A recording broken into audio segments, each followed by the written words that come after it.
Hello everybody, welcome back. आज मैं आप लोगों को डायरेक्ट एंड इनडायरेक्ट स्पीच बताऊंगा, तो इसे ध्यान से देखिए।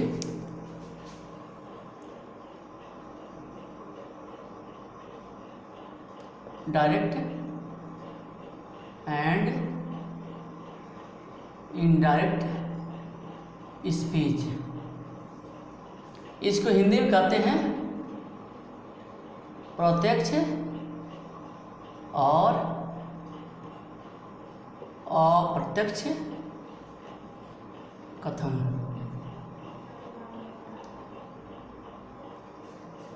डायरेक्ट एंड इनडायरेक्ट स्पीच, प्रत्यक्ष और अप्रत्यक्ष कथन। ठीक है, प्रत्यक्ष और अप्रत्यक्ष कथन, यह क्या होता है? डायरेक्ट स्पीच क्या होता है? ठीक है, मतलब डायरेक्ट स्पीच के अंतर्गत किसी व्यक्ति के द्वारा कही हुई बात को हम ज्यों का त्यों कहते हैं, यानी उसकी कही हुई बात को उसी के शब्दों में कहते हैं। जैसे देखिए,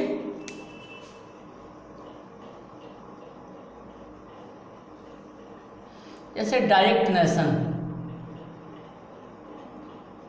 या direct speech. She said to me,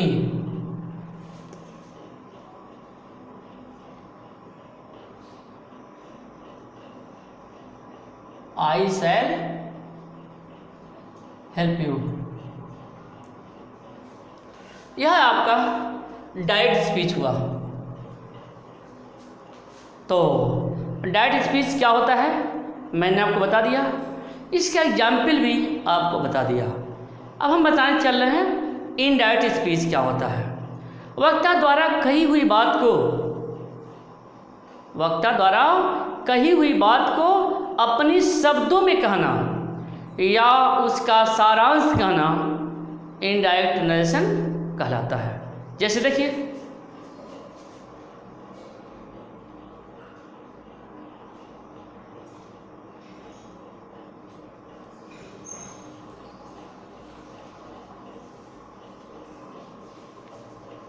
देखिए, she told me that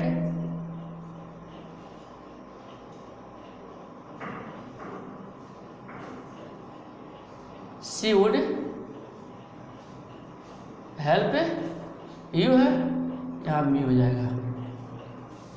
she told me that she would help me, तो यह आपका इनडायरेक्ट का एग्जाम्पल हो गया। चलिए मैं आपको डायरेक्ट स्पीच का वर्गीकरण बताता हूँ। डायरेक्ट स्पीच का वर्गीकरण, ये समझ में आ गया होगा। अब आगे देखिए,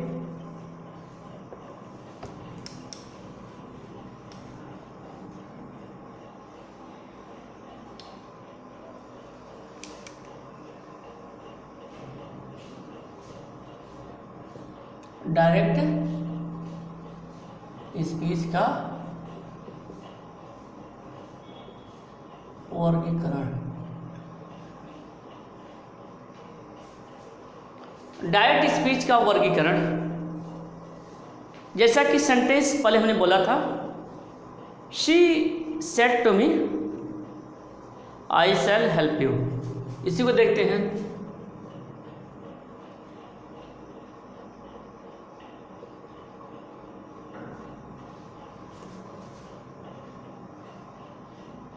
आई शैल हेल्प यू, यह आपका है। तो अब मैं आपको इसको बताने चल रहा हूँ कि इसका क्या वर्गीकरण है। ठीक है, तो चलिए देखिए,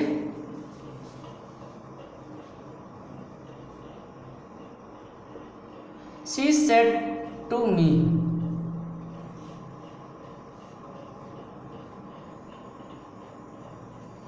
शी सेड टू मी, इस पूरे को हम कहते हैं रिपोर्टिंग वर्ब वाला क्लॉज।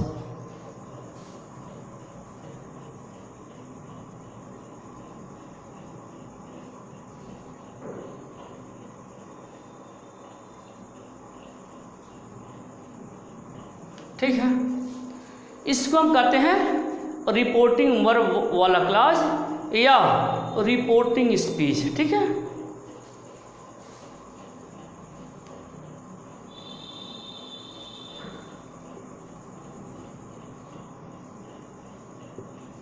यानी शी सेड टू मी को हम कहते हैं रिपोर्टिंग स्पीच। ठीक, अब इसमें भी आप जो है आगे समझिए। अब इसमें सी को हम कहते हैं रिपोर्टर। ठीक है, इसको हम क्या कर सकते हैं, रिपोर्टर या subject of the reporting verb.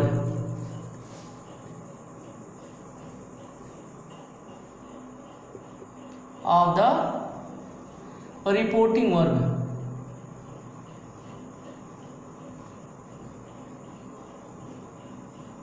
ये हो गया आपका, यह मैंने आपको बता दिया। इस पूरे को देखा आपने, फिर हमने यह बता दिया। उसके बाद चलते हैं, लिखते हैं सेट टू।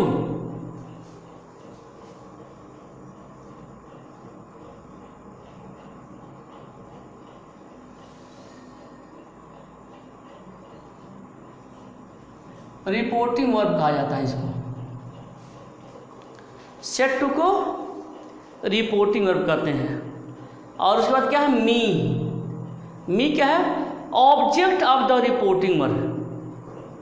क्या होगा, object of the reporting verb या रिपोर्टिंग स्पीच। ठीक है, क्लियर।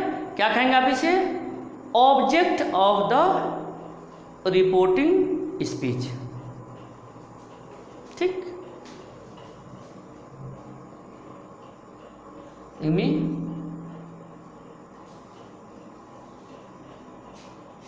ऑब्जेक्ट ऑफ द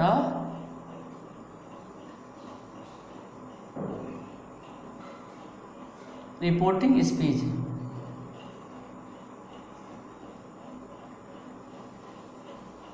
ठीक है, यह है object of the reporting speech या object of the reporting verb. ठीक है, आगे क्या बचता है, आपने इसे भी देख लिया, इसे भी देख लिया, और इस पूरे को देखते हैं।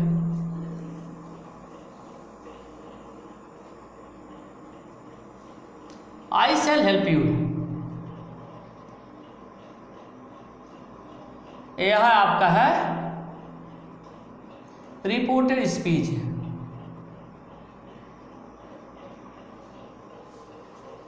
तो ये जो है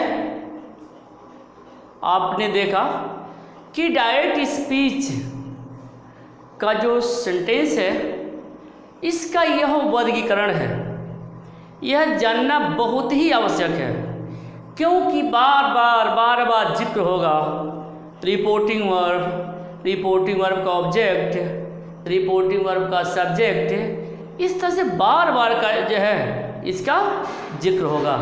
तो यह आपको अच्छी तरह से समझ लेना है कि डायरेक्ट नरेशन में या डायरेक्ट स्पीच में यदि कोई सेंटेंस दिया गया है तो किस पार्ट को क्या कहते हैं। ठीक, तो जो डबल इन्वर्टेड कामा के अंदर होता है वह जो है रिपोर्टेड स्पीच होता है। जो डबल इन्वर्टेड कामा के अंतर्गत होता है वह रिपोर्टेड स्पीच होता है, और जो इन्वर्टेड कामा के बाहर होता है, जैसे यह है आपका, यह आपका रिपोर्टिंग स्पीच हो जाएगा। ठीक है, रिपोर्टिंग स्पीच हो जाएगा। आपका जो रिपोर्टिंग वर्ब का सब्जेक्ट है या रिपोर्टिंग वर्ब का ऑब्जेक्ट है, यह आपका रिपोर्टिंग वर्ब है।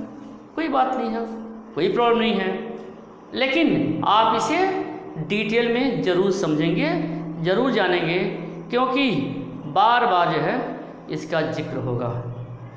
क्लियर? चलिए, तो इस तरह से आपने देख लिया। चलिए मैं आपको बताता हूँ कि जैसा कि जब हमें डायरेक्ट नरेशन को इनडायरेक्ट नरेशन में बदलना होगा तो सेंटेंसेस को भी ध्यान में रखना पड़ेगा, क्योंकि assertive sentence, interrogative sentence, imperative sentence, exclamatory sentence, objective sentence, इन सभी को बदलने के अलग अलग रूल्स हैं, नियम हैं। क्लियर? तो पहले आप सेंटेंस जान लीजिए। सेंटेंस कितने प्रकार के होते हैं, सेंटेंस कौन कौन से होते हैं। क्लियर? तो अर्थ के अनुसार तो सेंटेंस 5 तरह के होते हैं, 5 प्रकार के होते हैं। और ये 5 प्रकार के सेंटेंस क्या हैं? जैसे assertive sentence, assertive is affirmative या नेगेटिव, दोनों को हम असर्टिव कहते हैं। तो assertive sentence, interrogative sentence, imperative sentence, exclamatory sentence और फिर ऑब्जेक्टिव सेंटेंस। क्लियर? तो सेंटेंस 5 होते हैं, इसे भी आप जान लीजिए।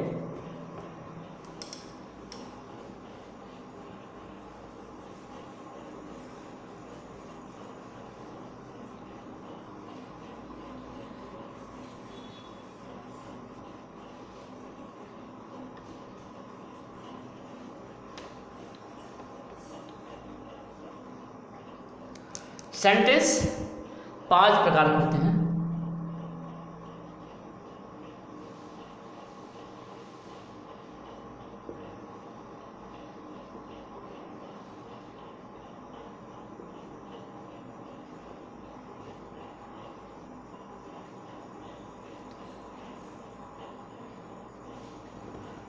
होते हैं। पहला आपका है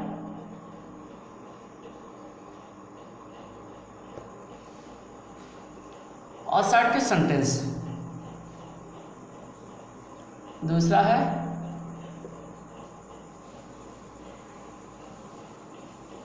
इंट्रोगेटिव सेंटेंस, तीसरा है इम्परेटिव सेंटेंस,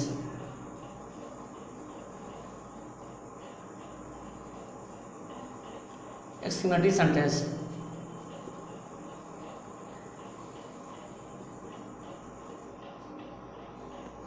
ऑब्जेक्टिव सेंटेंस। ये जो है सेंटेंस 5 तरह के होते हैं। क्लियर? तो इसमें हम सर्वप्रथम असर्टिव सेंटेंस बताएंगे। ठीक है? हमें असर्टिव, इंट्रोगेटिव, इम्परेटिव, एक्सक्लेमेटरी और ऑब्जेक्टिव, इन सभी के बारे में जानना है। इन सभी सेंटेंसेस पर आधारित इनडायरेक्ट बदलना सीखना है। क्लियर? तो हम सर्वप्रथम आपको असर्टिव सेंटेंस बताने चल रहा हूँ, इसे आप ध्यान से समझेंगे। असर्टिव सेंटेंस,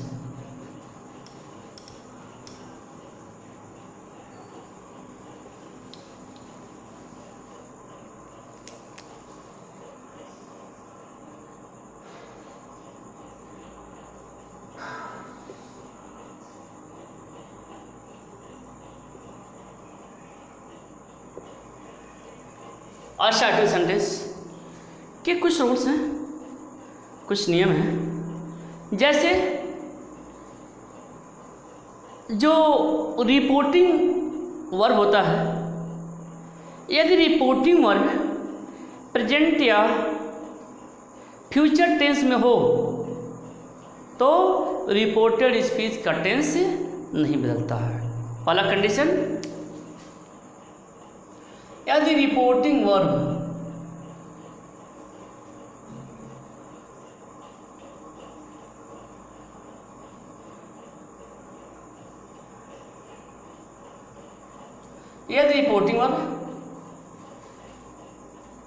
प्रेजेंट या फ्यूचर टेंस में है, रिपोर्टिंग वर्ब प्रेजेंट या फ्यूचर टेंस में है, रिपोर्टिंग वर्ब यहाँ लिख देते हैं, प्रेजेंट या फ्यूचर टेंस में है तो रिपोर्टेड स्पीच का टेंस नहीं बदलेगा।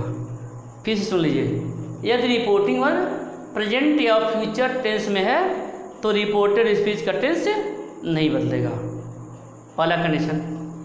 दूसरा कंडीशन, यदि रिपोर्टिंग वर्ब का ऑब्जेक्ट दिया गया है तो रिपोर्टिंग वर्ब को निम्नलिखित प्रकार से बदल देते हैं।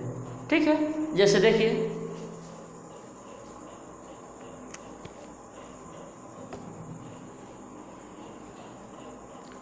जैसे मैंने कहा रिपोर्टिंग वर्ब का ऑब्जेक्ट दिया गया है। ठीक है, रिपोर्टिंग वर्ब का ऑब्जेक्ट जैसे से टू को टेल में बदल देते हैं, सेज टू को टेल्स में बदल देते हैं, सेड टू को टोल्ड में बदल देते हैं। तो इस तरह से हम चेंज कर देते हैं, इस बात को भी आपको ध्यान में रखना है। जैसे से टू को टेल में,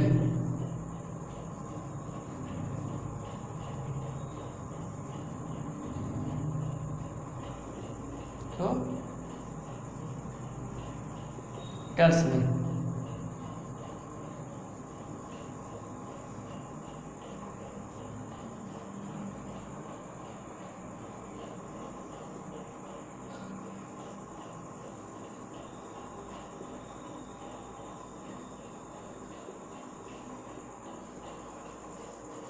ठीक, तो इस तरह से जो है हम इन्हें बदल देते हैं।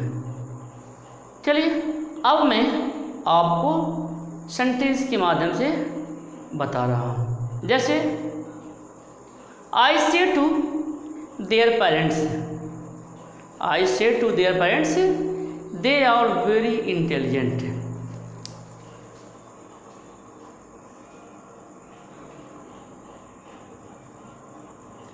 Their parents,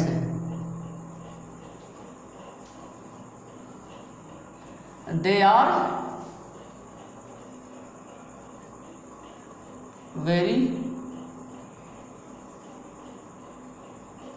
intelligent।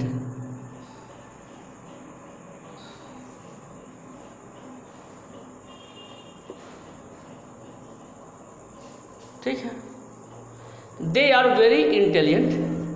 अब हमें इनको इनडायरेक्ट में बदलना है।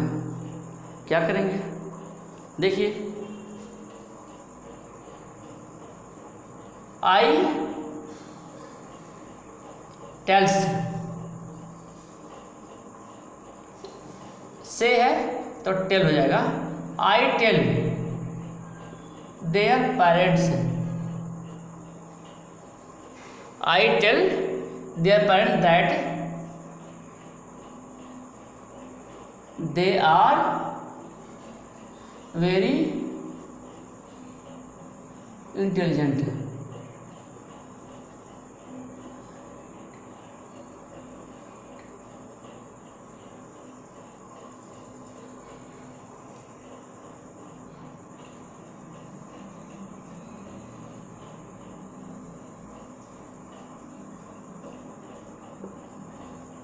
देखिए, I tell their parents that they are very intelligent. ठीक है, वाला एग्जाम्पल देखा आपने।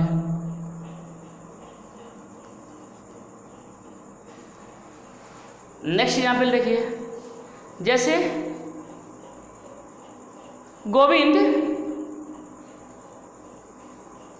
Govind says to her, Govind says to her Ravi is going to Kolkata.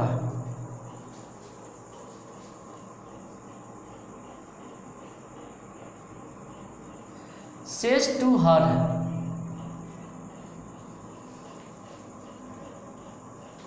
कुछ भी नहीं सकता सब्जेक्ट।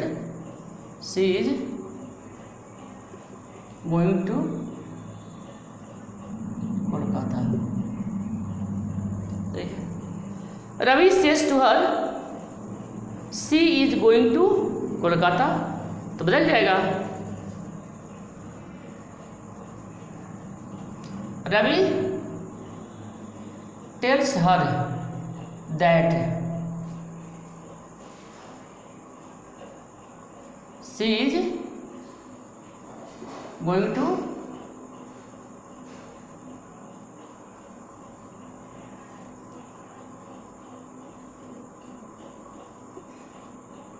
कोलकाता।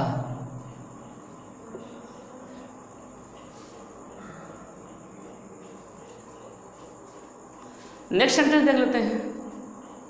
जैसे he has said to me, he has said to me they will play the match.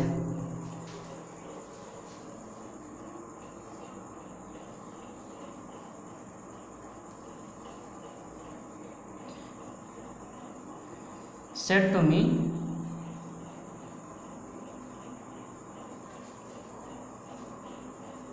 they will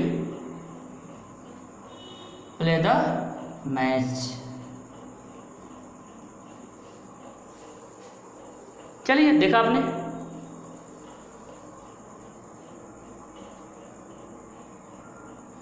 he has told me that, हो गया। Set to को told में बदलते थे, टूल बताया था हमने आपको, तो बदल दिया। That they will play the match. आपने देख लिया, they will play the match.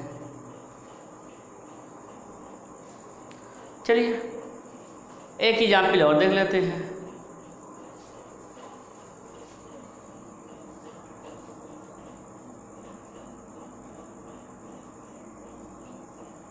He says the sun is rising.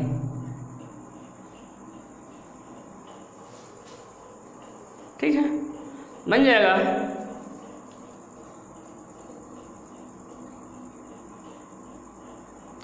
He says that the sun is rising. तो इस तरह से आपने देखा, हमने इसे बदल दिया, यानी CS2 को हमने टेल्स में बदल दिया, से टू को टेल में बदल दिया, सेज टू को टेल्स में बदल दिया। देखिए टेल्स में बदल दिया, और सेड टू को हमने यहाँ टोल्ड में बदल दिया।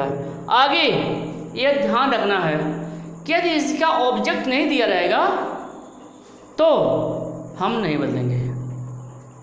ऑब्जेक्ट नहीं दिया रहेगा तब नहीं बदलेंगे। जैसे कि इसमें देखिए, इसमें ऑब्जेक्ट नहीं दिया गया है, इसमें ऑब्जेक्ट नहीं दिया गया है, इसलिए हमने इसे नहीं बदला। क्लियर? तो इस तरह से आपके समझ में आ गया होगा।